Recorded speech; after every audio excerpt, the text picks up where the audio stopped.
In December 1944, almost everyone thought the war in Europe was basically over. Germany was finished. But then, out of the freezing fog, hundreds of thousands of German soldiers came pouring through a quiet forest the Allies barely defended. Yeah, a forest. German commandos in American uniforms had GIs quizzing each other about baseball.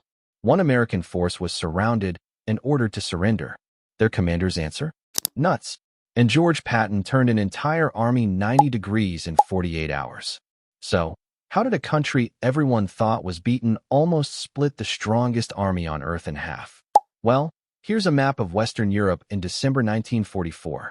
6 months earlier, the Allies had landed at Normandy. On D-Day, they fought their way across France, liberated Paris in August, and chased the Germans all the way back to here, the German border. But then, everything slowed down. Supply lines were stretched, the weather was getting worse, and the Germans had fallen back behind a massive belt of fortifications called the Siegfried Line. The Allied advance ground to a halt. But most commanders still believed Germany was finished. Some thought the war would be over by Christmas. Now, right here in the middle of the front, you had the Ardennes. Thick forests, steep hills, narrow roads, right along the border of Belgium, Luxembourg, and Germany. The Allied commanders considered it too rugged for any major attack. So, they used it as a quiet sector where worn-out divisions went to rest and new divisions went to get their first taste of the front. Only about 83,000 Americans were spread across 85 miles of front. The Ardennes was basically an unlocked back door, and Hitler had been staring at it for months. He wanted to punch through the Ardennes with 3 full armies, race about 100 miles to the port of Antwerp right here, and split the British armies in the north from the American armies in the south. Cut them in half, force a peace deal. It was basically the same trick Germany had pulled in 1940 when they stormed through the exact same forests and knocked France out of the war in 6 weeks. His generals thought he was crazy. We are going to attack through the Ardennes and take Antwerp. Antwerp? That's over 100 miles away. We don't have the fuel.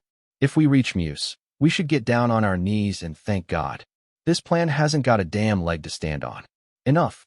I've made my decision. We attack. Hitler threw everything Germany had left into this attack. Lots and lots of tanks, lots and lots of troops. About 410,000 men, over 1,400 tanks, and 2,600 artillery pieces across 30 divisions, 3 armies. The 6th Panzer Army up here in the north under SS General Sepp Dietrich aimed straight at Antwerp. The 5th Panzer Army in the center under General Otto von Manschufel, driving for the Meuse. And the 7th Army down here guarding the southern flank. The whole operation was codenamed Watch on the Rhine, chosen on purpose to make it sound defensive. Many of the German divisions mixed battle-hardened veterans with boys and old men who had just been conscripted, and fuel was a massive problem. The Germans only had enough gasoline for maybe 90 miles. The plan literally depended on capturing American fuel dumps along the way. And the Allies had absolutely no idea it was coming. Bad, clear's throat. Weather grounded the reconnaissance planes for weeks. The Germans kept total radio silence and moved troops only at night. Allied intelligence picked up some signs of a buildup, and one American intelligence officer, Colonel Oscar Koch with Patton's Third Army, actually warned that something big was coming. But most commanders ignored him. They were too busy planning their own attacks into Germany. On the very morning of December 16th, Montgomery wrote that the enemy could not launch a major offensive. He was wrong by about 12 hours. Now, it's December 16th, 1944, and nobody on the American side knows what's about to hit them. At 5:30 in the morning, over 2,000 German guns opened fire along the entire front. Searchlights bounced off the low clouds to create an artificial moonlight over the snow, and then German infantry and panzer divisions poured through the forest. The Green 106th Infantry Division had only been on the line for a few days. 2 of its regiments got completely surrounded on a ridge called the Schnee Eifel. By December 19th, roughly 7,000 Americans had surrendered. It was the largest mass surrender of U.S. troops in the entire European war. But the moment that changed everything happened on December 17th. At a crossroads near Malmedy, SS troops from a unit called Kampfgruppe captured a group of American prisoners from the 285th Field Artillery Observation Battalion. They were artillerymen, not infantry. The SS marched them into a snowy field and machine-gunned them. 84 men were killed. About 43 survived by playing dead or running into the woods. When word of the massacre spread through the American lines, it did the opposite of what the Germans wanted. It made every GI in the Ardennes furious. Kampfgruppe paper was the tip of the German spear. SS Colonel Joachim Paper started with about 4,800 men and over 100 tanks. He grabbed 50,000 gallons of American gasoline at Boulingen, but the roads were too narrow and the bridges kept getting blown ahead of him. His column stalled near a village called La Galice. Out of fuel and surrounded, Paper abandoned his tanks on Christmas Eve and walked about 800 survivors back to German lines on foot. Meanwhile, Hitler had sent a secret unit behind the American lines to cause chaos. Colonel Otto Skorzeny put together about 44 German commandos who spoke English, dressed them in captured American uniforms, and sent them through in American jeeps to flip road signs, cut phone lines, and grab bridges over the Meuse. They never got the bridges, but the rumors they caused were even worse. Word spread that thousands of Germans in American uniforms were everywhere. Suddenly, every checkpoint in the Allied rear turned into a trivia quiz. Hey buddy, who won the World Series in 1944? The Cardinals. What's the capital of Illinois? Springfield. Who's Mickey Mouse's girlfriend? Minnie. All right, you can pass. Even generals got stopped at gunpoint. One American brigadier general was detained for 12 hours because he said the capital of Illinois was Chicago. But the German offensive was already in trouble. Up here in the north at Elsenborn Bridge, the 99th and the 2nd Infantry Divisions held the northern shoulder of the entire breakthrough. The 99th had barely been in combat before this, but backed by over 300 artillery pieces, they stopped everything the Germans threw at them. The elite 12th SS Panzer Division attacked over and got nowhere. The 6th Panzer Army never got past this ridge. Its drive toward Antwerp was dead. Over here at St. Vith, the 7th Armored Division under Brigadier General Bruce Clark turned a small road junction into a fortress. The Germans needed it by the evening of December 17th. They didn't get it until December 21st for extra days. And those 4 days changed everything. The German breakthrough also cut General Bradley's phone lines to his armies in the north. So, Eisenhower placed those armies under Montgomery's command. Bradley was furious, but it was the right call. On December 19th, Eisenhower called an emergency meeting at the old fortress city of Verdun. He walked in and told the room he only wanted to see cheerful faces at the table.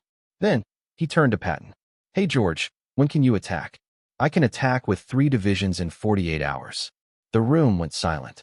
Turning an entire army 90 degrees with 250,000 men on frozen roads in the worst winter in 50 years was supposed to be impossible. Patton did it anyway. His staff had already started planning the turn before the meeting even began. That's the kind of general he was. But the biggest fight of the whole battle was happening right here at Bastogne. 7 major roads met at this little Belgian town. And whoever held those roads controlled the Ardennes. The 101st Airborne Division under Acting Commander Brigadier General Anthony McAuliffe was rushed in to hold it. By December 21st, the Germans had Bastogne completely surrounded. The conditions inside were miserable. This was one of the worst winters in 50 years. Temperatures dropped to -4 degrees Fahrenheit. Soldiers huddled in foxholes that hacked out of the frozen ground. Ammunition was running low, medical supplies were gone. Wounded men were laid out in basements without enough blankets or morphine. The defenders were outnumbered roughly 5 to 1, and nobody was coming to help. Not yet.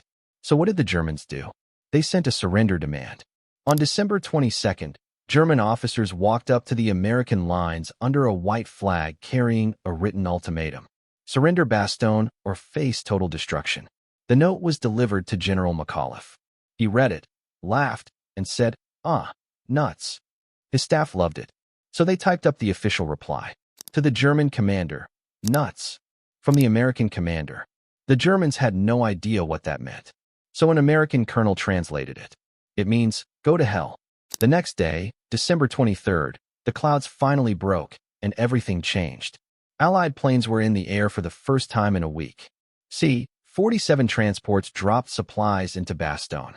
Fighter bombers hit the German columns on every road in the Ardennes.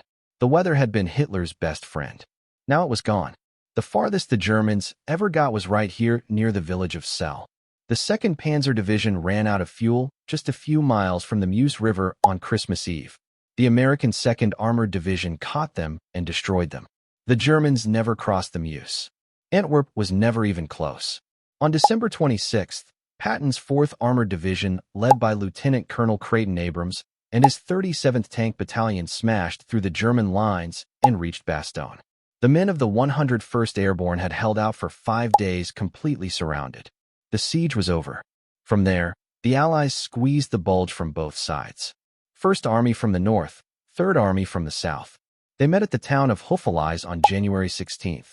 By January 25, 1945, the front line was back roughly where it started. The whole thing was called the Battle of the Bulge because of the way the German advance bulged out on the news maps.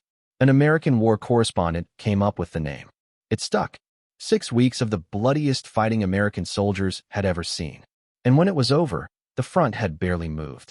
The cost was staggering.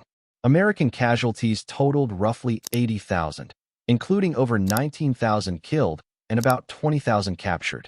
On top of that, about 17,000 men were hospitalized from frostbite and trench foot in the brutal cold. German casualties were somewhere between 67,000 and 100,000, depending on the source. About 3,000 Belgian and Luxembourgish civilians were also killed. Altogether, the Battle of the Bulge accounted for roughly 10% of all American combat casualties in the entire Second World War. But the real damage went beyond the numbers. The Bulge burned through Germany's last reserves in the West. Tanks, the fuel, the experienced soldiers, all thrown into the Ardennes and none of it coming back. And while the fighting in Belgium was still going on, the Soviets launched a massive offensive on the Eastern Front in January 12 with over 2 million men. Hitler had to pull everything east. He had nothing left. Winston Churchill stood before Parliament and called it undoubtedly the greatest American battle of the war. After the Bulge, the only question left was not whether Germany would lose, it was how fast. The war in Europe ended 4 months later.